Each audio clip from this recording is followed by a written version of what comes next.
Hello అండి. అందరికీ నమస్కారం. Welcome to my channel.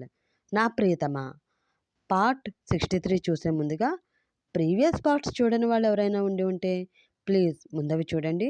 మీకు స్టోరీ క్లియర్‌గా ఉంటుంది.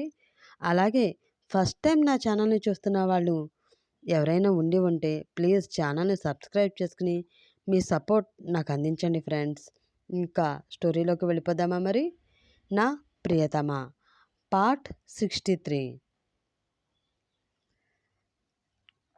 తను పొద్దున్నే వెళ్ళిపోవాలి, ఏర్పాటు చేయమని దాత్రితో చెప్తాడు అశ్విన్. చిన్ని అద్వైత్కి పంపిన మెసేజ్లన్నీ చెక్ చేయాలని కంగారుగా ఎక్కడికో వెళుతూ ఉన్నాడు ప్రవీణ్. నేల మీద పడుకున్న మైత్రిని చూసి జాలి పడతాడు అద్వైత్.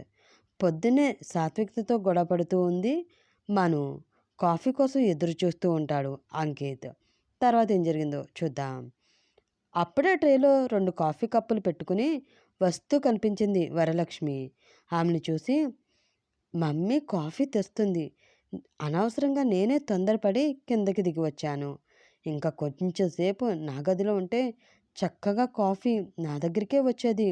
ఒరే అంకిత్, ఈ మధ్య నీకు మరీ తొందర ఎక్కువైపోయిందిరా అని అంకిత్ మనసులో అనుకుంటూ ఉండగానే ఆ కాఫీ ట్రే పట్టుకుని అంకిత్ ముందు నుంచి వెళ్ళిపోయింది వరలక్ష్మి.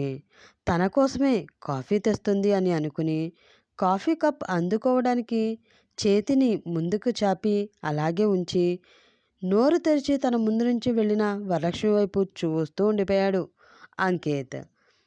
కాఫీ కప్పు పట్టుకుని సోఫాలో కూర్చుని పేపర్ చదువుతూ ఉన్న మైథిలి దగ్గరికి వెళ్ళి ఆమెకు ఒకటి ఇచ్చి మరొకటి తను తీసుకుని మైథిలి పక్కనే కూర్చుని ఆ కాఫీ తాగుతూ ఉంది వరలక్ష్మి. అది చూసిన అంకిత్కి ఒళ్ళు మండింది. కోపంగా ఆమె దగ్గరికి వెళ్ళి, మమ్మీ కాఫీ అడిగింది నేను అని నొక్కి పలుకుతూ అన్నాడు. నేను కాఫీ తెచ్చింది నా బంగారానికి, నీకు కాదు అని అంది వరలక్ష్మి. మరి నా కాఫీ సంగతి ఏంటి? అసహనంగా అడిగాడు అంకిత్. వెయిట్ చెయ్యి, ఆదమ్మ వచ్చి కలిపిస్తుంది అంది వరలక్ష్మి. తనెప్పుడు వస్తుంది? చిరాకు పడుతూ అడిగాడు అంకిత్. వస్తుంది, కానీ ఎప్పుడు వస్తుందో తెలీదు. ఈరోజు కొంచెం లేట్ అవుతుందంట. వాళ్ళ ఆయనకి హెల్త్ బాగోలేదని హాస్పిటల్కి వెళ్ళింది అని చెప్పింది వరలక్ష్మి. అంటే తను వచ్చి నాకు కాఫీ కలిపి ఇచ్చే వరకు నేను ఎదురు చూడాలా? అడిగాడు అంకిత్. చూడకపోతే నీకు రైట్ సైడ్లో కిచెన్ ఉంది, పాలు ఫ్రిడ్జ్లో ఉన్నాయి, కాఫీ పౌడర్ షుగర్ కబోర్డ్లో ఉన్నాయి, వెళ్ళి కలుపుకుందాగు అని చాలా కూల్గా సమాధానం చెప్పింది వరలక్ష్మి. వాట్, నేను కాఫీ కలుపుకోవాలా? షాకింగ్గా అడిగాడు అంకిత్. కాఫీ కావాలి అంటే కలుపుకోవాలి కదా అని కాఫీ సిప్ చేస్తూ చెప్పింది వరలక్ష్మి. సీరియస్గా ఆమె వైపు చూస్తూ పళ్ళు పటపటా కొరుకుతూ ఉన్నాడు అంకిత్. అతన్ని చూసి పాపం అని అనిపించడంతో, అంకిత్ ఈ కప్ తీసుకో, నేను వెళ్ళి వేరే కాఫీ కలుపుకుంటాను అని అంది మైథిలి. ఆమెని అసహ్యంగా చూస్తూ, అవసరం లేదు, కాఫీ అయినా మానేస్తాను, కానీ నీదైతే వచ్చే ఆ కాఫీ మాత్రం తాగను. అయినా నీకు అమ్మగా మారిన అత్తగారు ఎంతో ప్రేమతో నీకు కలిపి ఇచ్చిన కాఫీ కదా, ఆ ప్రేమమయమైన కాఫీని నువ్వే తాగు అని చెప్పి కిచెన్ వైపు అడుగులు వేశాడు అంకిత్. అతన్ని చూసి పెదవి విరిచారు మైథిలి, వరలక్ష్మి.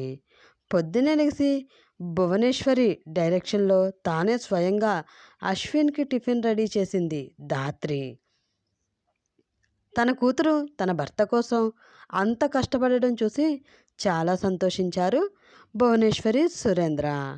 టైం చూసి అశ్విన్ లేచే టైం అయింది అని అనుకుని, మమ్మీ వేడినీళ్ళు పెట్టు, నేను వెళ్ళి అశ్విన్ లేచాడో లేదో చూసి వస్తాను అని గదిలోకి వెళ్ళిన ధాత్రికి పైకి లేచి నడవడానికి ట్రై చేస్తూ ఉన్న అశ్విన్ కనిపించాడు. అది చూసి, అయ్యో అశ్విన్ గారు అంటూ అతని దగ్గరికి వెళ్ళి అతని చేయి పట్టుకుని అతని చేతిని తన భుజం మీద వేసుకుంది ధాత్రి. అది చూసి, పర్వాలేదు ధాత్రి నేను నడుస్తాను అని అన్నాడు అశ్విన్. మీ పొజిషన్ ఏంటో మీరు ఎంతవరకు నడవగలరో నాకు తెలుసు. కానీ పదండి, నేను మీకు హెల్ప్ చేస్తాను అని అతన్ని వాష్రూమ్లోకి తీసుకువెళ్ళి అక్కడ వదిలి, నేను ఇక్కడే ఉంటాను, ఏదైనా అవసరమైతే పిలవండి అని వాష్రూమ్ బయటకి వచ్చి వెయిట్ చేస్తూ ఉంది ధాత్రి. ఒక 10 నిమిషాల తర్వాత అశ్విన్ పిలవడంతో ఆ రూమ్లోకి వెళ్ళి అతను బ్రష్ చేసుకోవడంలో హెల్ప్ చేసి స్నానానికి నీళ్లు పెట్టింది ఆమె. అది చూసి, ఇప్పుడు స్నానం వద్దు, నేను ఇంటికి వెళ్ళాక చేస్తాను అని అన్నాడు అశ్విన్. అతన్ని ఇబ్బందిని అర్థం చేసుకుని, ఏ మగవారండి, ఎందుకు అంత సిగ్గుపడతారు అని విచిత్రంగా అతన్ని చూస్తూ అంది ధాత్రి. సిగ్గు కాదు ధాత్రి, నీకెందుకు శ్రమ అని కొంచెం ఇబ్బంది పడుతూనే అన్నాడు అశ్విన్. చూడండి, మన పెళ్ళి ఏ పరిస్థితిలో జరిగినా అది జరిగిపోయింది, దానిని మనం మార్చలేము. అలా అని ఆ పెళ్ళిని యాక్సెప్ట్ చేసి నేను మీకు భార్యగా ఉండలేను, కానీ ఒక మంచి ఫ్రెండ్లా ఉండగలను. మీరు నన్ను ఫ్రెండ్లా యాక్సెప్ట్ చేయగలరా అని అడిగింది ధాత్రి. ఆమె అలా అడగడంతో 2 నిమిషాలు ఆలోచించి చిరునవ్వు నవ్వుతూ హా అని అన్నాడు అశ్విన్. హమ్మయ్య అని గట్టిగా ఊపిరి తీసుకుని వదిలి, అయితే పదండి అని అతని చైర్లో కూర్చోబెట్టి కాలు కింద స్టూల్ మీద పెట్టి కట్లు తడవకుండా జాగ్రత్తగా స్నానం చేయించి ఆ తర్వాత డ్రెస్సింగ్ చేసి కట్లు మార్చింది ధాత్రి. నాకు వద్దు నాని అంటూ ఇల్లంతా పరుగులు తీస్తూ ఉన్నాడు చిన్ను. వద్దు అనకూడదు నాన్న, పాలు మనకి బలాన్ని ఇస్తుంది, బలం ఉంటే నువ్వు ఎక్కువసేపు ఆడుకోవచ్చు నాన్న, ఈ ఒక్క గ్లాసు తాగేరా అని అంటూ అతని వెనకే పరుగు తీసింది రాజేశ్వరీదేవి. నేను ఆల్రెడీ బలంగానే ఉన్నాను నాని, నాకు ఈ పాలొద్దు అంటూ ఇల్లు మొత్తం తిరుగుతూ ఆమెని తన వెనమాల తిప్పించుకుంటూ ఉన్నాడు చిన్ను. అప్పుడే ఆఫీస్కి వెళ్ళడానికి రెడీ అయ్యి కిందకి దిగుతూ ఉంది మైత్రి. ఆమెను చూసి మమ్మీ అంటూ వెళ్ళి ఆమె కాళ్ళను చుట్టేసుకున్నాడు చిన్ను. వద్దు అనుకుంటూ ఉన్నా, అల్లుకుపోతూ ఉన్న ఈ బంధాన్ని ఎలా దూరం పెట్టాలో అర్థం కాక అమాయకమైన చిన్ను ఫేస్ని అలా చూస్తూ ఉండిపోయింది ధాత్రి.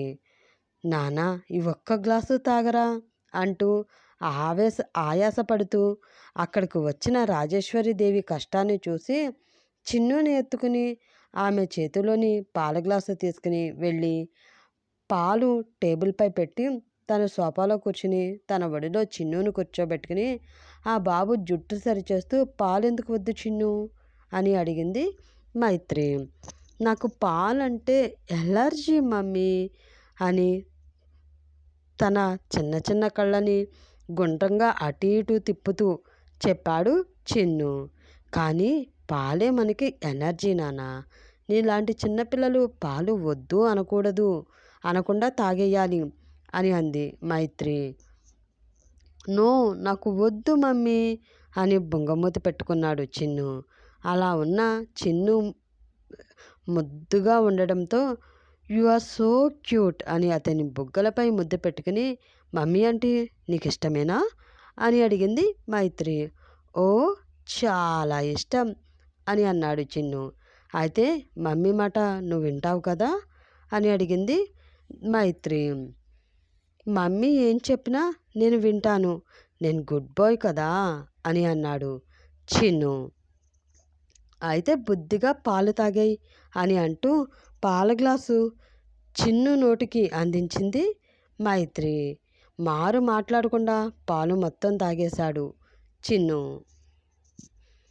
గుడ్ బాయ్ అంటూ అతని పెదవులకి అంటుకున్న పాలను తుడిచి అతని నుదుటి మీద ముద్దు పెట్టుకుంది మైత్రి. వాళ్ళనే చూస్తున్న రాజేశ్వరీదేవి మనసు ప్రశాంతంగా మారగా పైనుంచి వాళ్ళని చూసిన అద్వైత్ మైత్రిని చూసి డ్రామా క్వీన్ అని మనసులో అనుకున్నాడు. సోఫాలో పడుకుని ఉన్న ప్రవీణ్ మొహం మీద సూర్యకిరణాలు పడడంతో ఆ వేడికి మెలకు వచ్చి మెల్లిగా లేచి తల పట్టుకుని కూర్చున్నాడు అతను. అతన్ని చూసి కాఫీ కలుపుకుని వచ్చి తీసుకోండన్నా అన్నాడు సుధీర్. ఆ కప్పు తీసుకుంటూ ఏమన్నా తెలిసిందా సుధీర్ అని ఆశగా అడిగాడు ప్రవీణ్.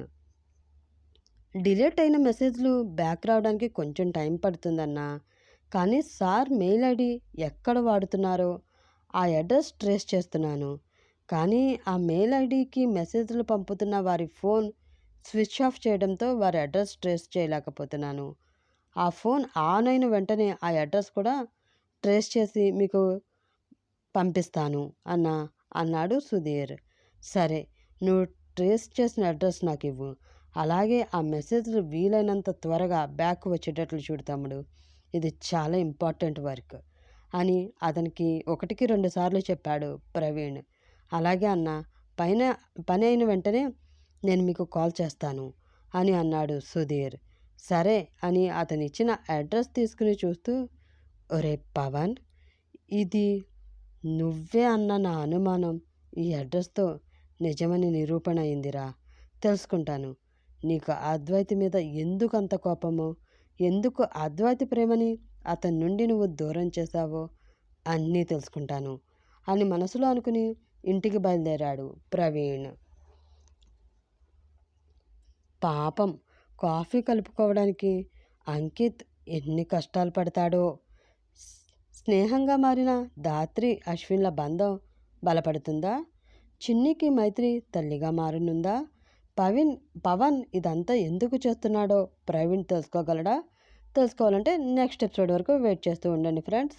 అలాగే ఈ ఎపిసోడ్ నచ్చితే లైక్ చేసి షేర్ చేసి ఛానల్ని సబ్స్క్రైబ్ చేసుకోవడం మాత్రం మర్చిపోవద్దు. మీ సపోర్ట్ నాకు చాలా అవసరం ఫ్రెండ్స్. Please support me.